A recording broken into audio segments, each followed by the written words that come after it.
Well, good evening. It's a pleasure to be with you. I'd heard that the Fellows program had been replicated and had grown. I don't think I ever realized it. I always thought of the Fellows program as the Falls Church, but to see representatives from so many different Fellows programs is really, really encouraging to me. As Kate said, I'm from the class of '96 when there was a mention of a fellow who would be 20 years out of the Fellows program. I looked around and thought, who would that old person be? I remember being a fellow and looking at someone in my age and thinking, gosh, they looked old. It doesn't feel this old at this stage. I wanted to share a few things from my fellows' experience that are still very much alive and very much active today. Three things I think Kate and I should have reviewed our notes a little bit, because some of what you'll hear from me is, or what you will hear from her is what you will hear from me as well. The Fellows year was an extremely important year for me. John Yates, when he gave the introduction, reference, the Mormon missionaries going out and reflecting that this was the most important year of their life. And it really was for me. It was a time of conversion. I think I could give you a run at the least likely fellow category. When I graduated from Florida State University, it was in a similar spot. So very significant for me for faith. I met my wife. She was actually the year after me. We have 6 beautiful children. I'm a pastor of a church. All really could hinge. And, if it wasn't for the Fellows program, I would be going in a very, very different direction. 3 things to mention to you, that 2 immediate impacts that have continued to be important, and then one result of the Fellows program that took a little bit longer to bubble up, if you will. So the first vocation, that was kind of a new word when we were a fellow, the idea that God, a calling. It was a new word for me, and it was very much true of my fellows' experience.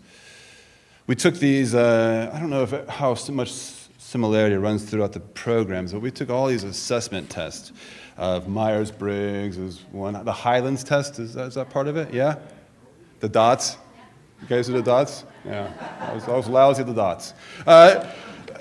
I still have mine, and I still use it. Here it is. Art Lindsley one of our seminary professors sat down with us, and we had a 6-hour conversation with him, 4 to 5 hour conversation. And we told about our dreams and what mattered to us and what our successes were. And after the end of it, he wrote kind of a life mission statement. And I'll be darned if he wasn't pretty much spot on. He wrote that David likes to take on new challenges, part of a team where you're a leader by example, using creativity to reach measurable goals, to deepen relationships, leading to respect or recognition.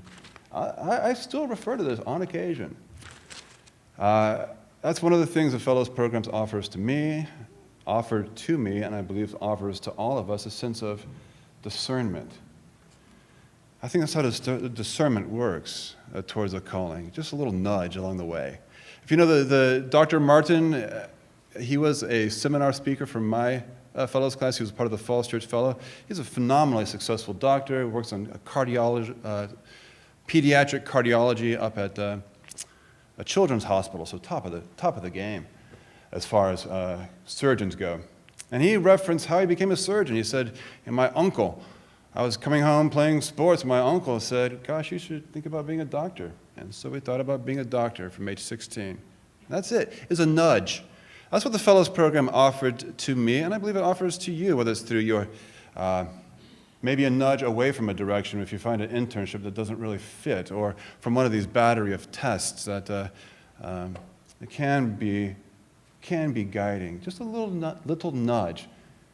Consider this. That's what happened for me, and it's proved accurate. I got a nudge to pursue a pastoral calling, and that has been a fruitful pursuit. Second thing that the Fellows program offered to me, and it still is very much alive, coming from a background that was less than really faithful, and less than, I wasn't doing daily Bible studies or anything of that nature, far from it. The fellows class gave me a grounding in Christian faith. More than a grounding, I think the word would be confidence. Ross Douthat has a great book out called Bad Religion. His argument is that the biggest threat of Christianity is not secularism, it's heresy, bad religion. So eat, love, pray, Oprah, prosperity, these things are what Christianity has to be aware of. He referenced that the things that led to a decline in the Christian faith and Orthodox Christianity was just a lack of confidence. People still we believe, but gosh, we just don't have the confidence in it. And the fellows program, my two classes were apologetics and systematic theology, and it just provided me confidence that there is a depth and there's a richness and there's reliability, and Christianity has the most compelling story around.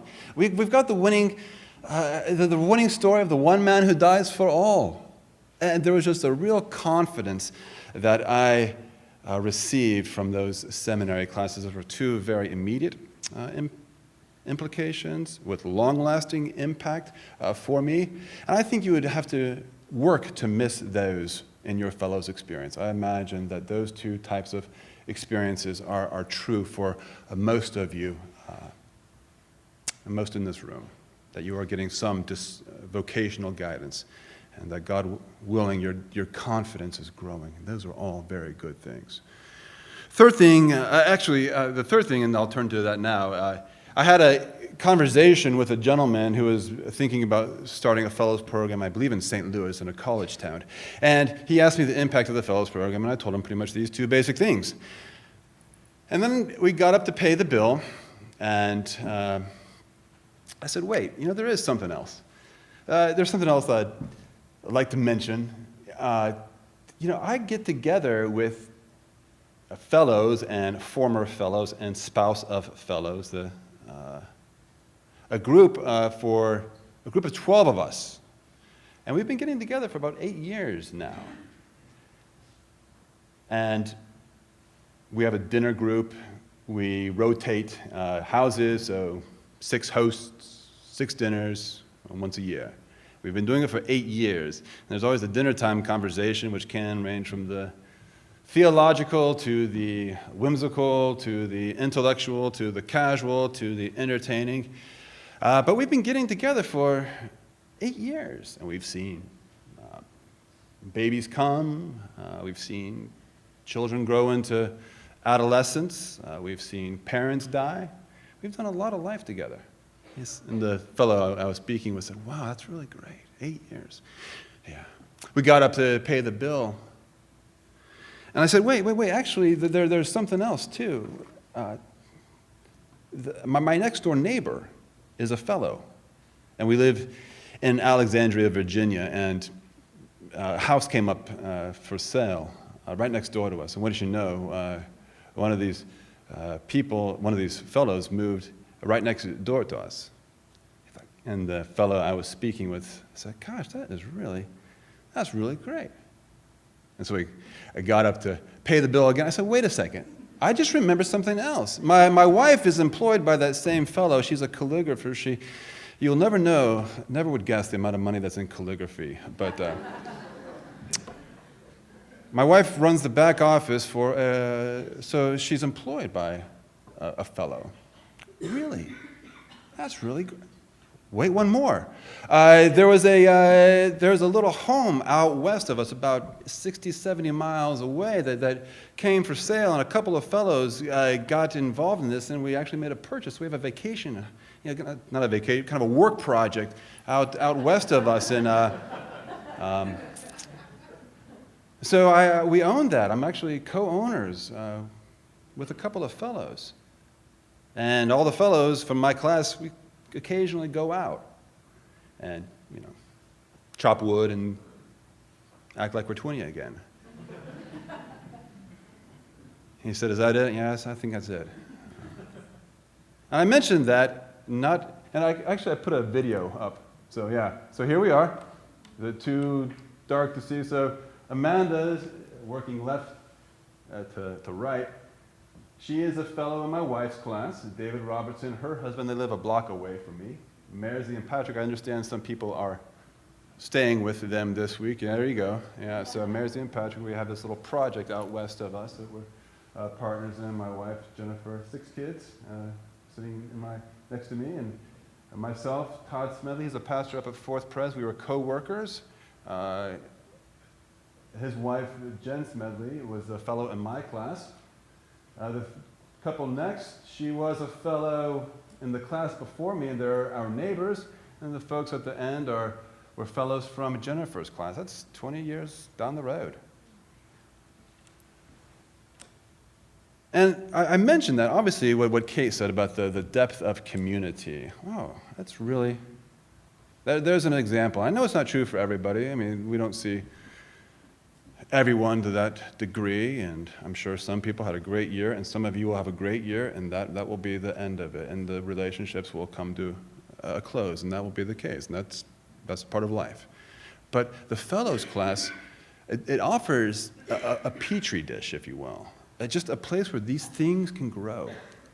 There's an old commercial where it said, cotton is the fabric of your life, right? A little sappy, but I think the point of the commercial was saying, the cotton, you wear it 90% of the time, you just don't think about it. And all these relationships were just part of my life. I didn't think about it. It's not some accountability group. We're not super intentional. Everyone on that screen moved away at some point in time. We all just happened to be back.